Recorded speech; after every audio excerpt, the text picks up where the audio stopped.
Bismillahirrahmanirrahim. Elhamdülillahi'llezî nevvere kulûbena bitilavetil Kur'an.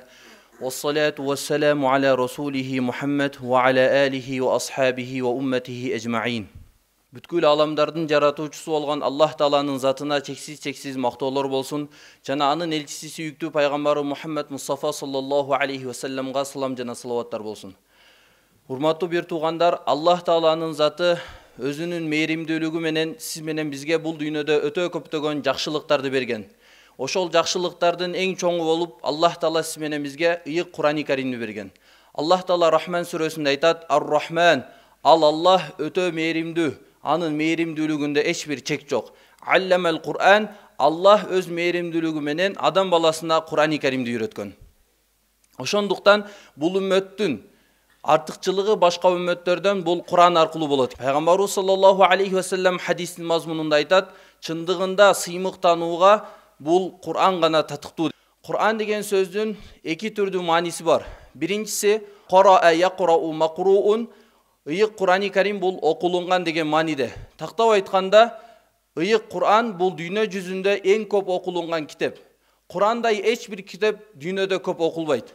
Сиз кайсы бир китепти окусаңыз, бир жолу окуңуз, эки жолу окуңуз, үч жолу окуңуз, акырында бир чекке барып туруп сиз ал китептен эмне зээригесиз, тажайсыз.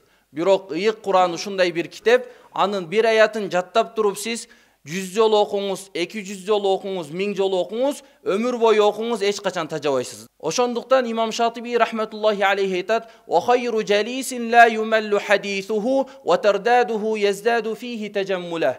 Ыйык Кур'ан бул адамга ушундай бир дос, ушундай бир шерик, анын сөзү сени эч качан тажаттырбайт, зериктирбейт.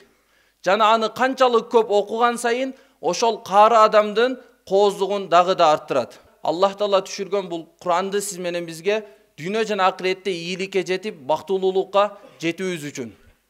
Ошондуктан уламалар айтышат, ар бир мусулманга намазга жараганчалык деңгээлде Кур'анды жаттоо бул фарз айн.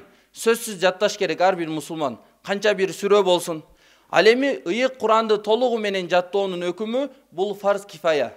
Мулла Али Кари рахматуллахи алейхи айтат: эгерде кайсыл бир шаарда же өлкөдө эч бир адам Кур'анды жаттабай турган болсо, анда ошол жердеги адамдар күнөөкөр болушат дейт.